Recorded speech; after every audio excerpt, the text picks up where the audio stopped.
எல்லையில் பாகிஸ்தான் ராணுவம் அத்துமீறி நடத்தும் தாக்குதலில் ஜம்மு காஷ்மீர் அரசு அதிகாரி உயிரிழந்திருக்கிறார் என்று ஒமர் அப்துல்லா தெரிவித்திருக்கிறார். இது தொடர்பான கூடுதல் விவரங்களோடு இணைகிறார் எமது செய்தியாளர் ராஜகுமரன். நீங்க தொடரலாம். பாகிஸ்தானில் இருக்கக்கூடிய ட்ரோன் ஏவுதளங்கள் தாக்கி அழிக்கப்பட்டிருக்கின்றன.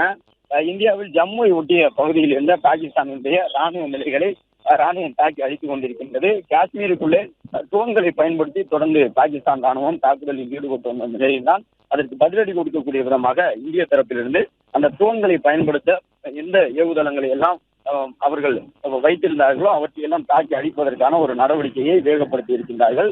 தொடர்ந்து இந்திய தரப்பில் இது போன்ற தாக்குதல் நடவடிக்கைகள் தொடங்கி இருக்கின்றன. இதற்கு முன்பாக இந்தியாவின் முயற்சிகள் அனைத்துமே சாதாரணமாக இருந்தன. இந்த நிலையில் தான் இந்தியாவிற்கு ஆதரவாக தொடர்ந்து அடுத்தடுத்த பதிவுகளை பலரும் வழங்க ஆரம்பித்திருக்கிறார்கள்.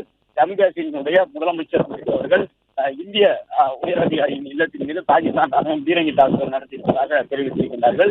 எல்லையில் பாகிஸ்தான் ராணுவம் அத்துமீறி நடத்தக்கூடிய தாக்குதலில் ஜம்மு காஷ்மீரினுடைய அரசு அதிகாரி உயிரிழந்திருக்கிறார் என்ற தகவலை அந்த மாநிலத்தினுடைய முதலமைச்சர் உமர் அப்துல்லா தெரிவித்திருக்கிறார். நேற்று தான் நடத்தியிருந்த ஆன்லைன் கூட்டத்திலே பங்கேற்றிருந்த ஒருவரை அவர்கள் தாக்கி அழித்திருக்கின்றார்கள் என்ற தகவலையும் அவர் பதிவு செய்திருக்கிறார்.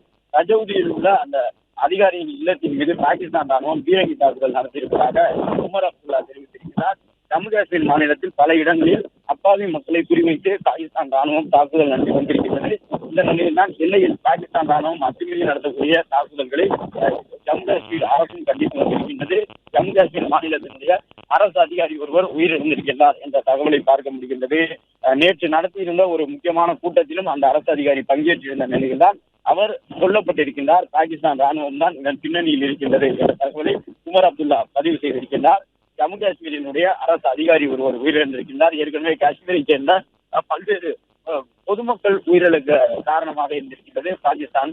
இந்த சூழ்நிலையில் ரஜௌரியில் நடத்தப்பட்ட தாக்குதலில் பாகிஸ்தானுடைய அந்த தாக்குதல் காரணமாக காஷ்மீர் மாநிலத்தை சேர்ந்த ஒரு அரசு அதிகாரி உயிரிழந்திருக்கிறார் என்ற தகவலை அந்த மாநிலத்தினுடைய முதலமைச்சர் பதிவு செய்திருக்கிறார்.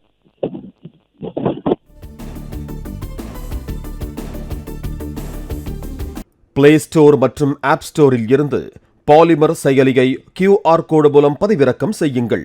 செய்திகளை உடனுக்குடன் பெறுங்கள்.